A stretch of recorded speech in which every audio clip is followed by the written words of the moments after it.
Meghan Markle and Prince Harry tied the knot on May 19, 2018, at St. George's Chapel in a highly publicized event. But the Duke and Duchess of Sussex reportedly have unseen footage from the day which they are looking at sharing on Netflix. NBC royal expert Neil Sean has claimed Netflix thinks it is a good idea for the royal couple to release the footage with their own commentary. Mr. Sean claimed, "What they're looking at as an idea is themselves going through their own wedding pictures and screening unseen footage on a big screen and then providing the commentary. The idea is that they look at these pictures and footage and share their inner thoughts of their special and romantic big day." Someone at Netflix thinks this is actually quite a good idea, including the very close team around Harry and Meghan. But it always remains to be seen if an audience will tune into that. I'm sure lots of media will, but the basic idea is really this: their team has decided to look back on something when the public really liked them. Share a memory of the times where things were a little happier and the public seemed to connect with them.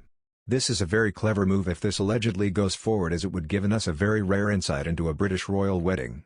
It comes as Harry and Meghan are expected to relaunch their social media channels after royal watchers spotted a photographer following them during their New York visit. Royal commentator Roberta Fiorito claimed Harry and Meghan look set to relaunch their social media after a hiatus.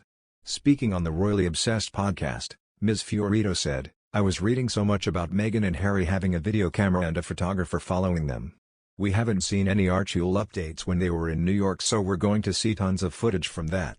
There's maybe a Netflix documentary in the works. There's speculation they are relaunching their social channels, and this is all content for that." WNBC reporter Romney Smith recalled how Meghan and Harry's photographers and media were outside of the media huddle. Ms. Smith told the Royally Obsessed podcast, "The 5-minute queue happened 4 different times and then they said 2 minutes. At one point everyone got really quiet because we saw a couple of other media people and we were like, who are they, and why are they in front of the line? That's when we realized it really is 2 minutes because this is their photographers and their media people, because none of us knew them." Another news: Kate Middleton's Bond villain chat is a reminder of the price Meghan Markle was not prepared to pay, a royal expert claims.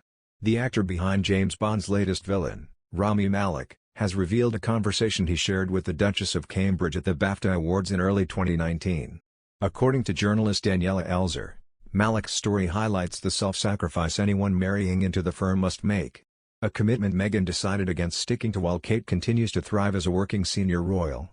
Malek told TV host Jimmy Kimmel about his encounter not long after Kate had given birth to Prince Louis. He said, "I just looked at Princess Kate at one point and I said, this must be exhausting, and she said, why? And I said, you just had a baby, right? She was taken aback, and she said, how are you doing? And I said, how are you? And in the most regal, elegant way she gave me a look, but you can tell. Imagine dressed to the nines, having to talk to all these actors. They're so careful. But it was so cool because I think I caught her off guard for a second and had that look of, in the most elegant, professional, royal way, yes, it's a lot having a kid." Elzer says the anecdote touches on one of the most fundamental but largely ignored facts, that being a royal is a job. She wrote, "For better or worse it is about slipping into one-shouldered Alexander McQueen confection, as Kate did, and, no matter the sleep deprivation of having a baby, getting out there giving good Duchess. You cannot yawn on the job, look bored or lose your focus for a second because every blink, syllable and twitch is being photographed in videos by the press and the smartphone-toting public. It requires a seamless, perfect performance every damn time." Next week is the second anniversary of the Sussex's Southern Africa tour documentary, in which Meghan shares the strain of her new job.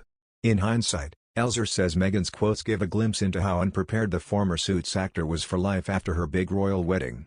The Duchess told interviewer Tom Bradby, "Not many people have asked if I'm okay. It's a very real thing to be going through behind the scenes. It's not enough to just survive something, right? That's not the point of life. You've got to thrive, you've got to feel happy." Reflecting on the documentary, Elzer wrote, "What seems clearer and clearer is how intrinsically unaware Meghan was of what she was committing herself to. Not just to a husband but to a ceaseless, generally thankless job that required a level of self-abnegation no one can truly prepare for. A job that means putting on a lovely dress when you are exhausted and making small talk with actors for hours on monotonous end,